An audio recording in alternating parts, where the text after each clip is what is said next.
The menu manager page in Joomla shows you all of your available menus, shows you the title of the menu, how many items are published on the specific menu, how many are unpublished, and how many you've trashed.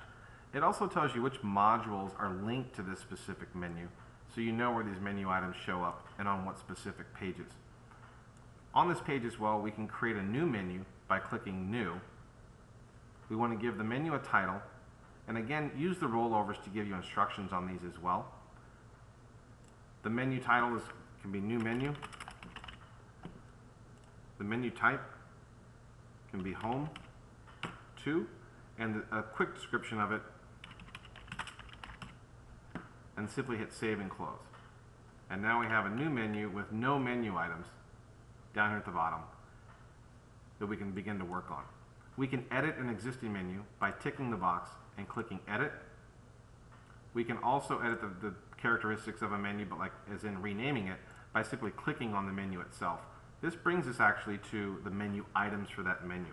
So if you want to rename a menu, make sure you're ticking the box and clicking Edit. That will allow you to rename the individual item.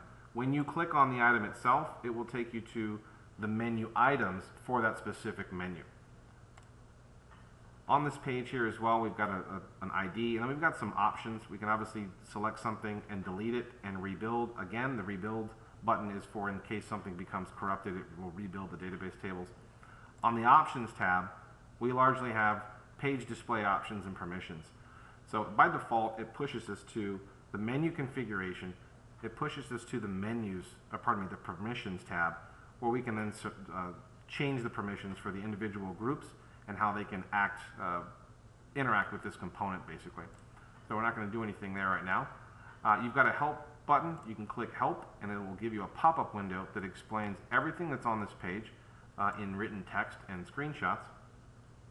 And again, you've got a menu items here. Here we're looking at the top menu, the top level menus. If we click on menu items, if we don't have any menus selected, it's going to show us all the menu items. So now we've got menu items that we're looking at. We're looking at the user menu. Now we want to look at the About Us menu. We can begin to toggle through the different menus and the options that we've got here. We can select them by max level. We can we can sort them by published, unpublished, and trashed, sort them by access, and by language. So in this instance, we're looking at the About menu. If we want to go look at the top menu on our website, we can do that. If we want to pull up our new menu we just created, we can select it here, and we have no menu items. So then we need to go create a new menu item. And on this screen, there's a little link up here we can watch the video on how to do that. Hope that was helpful.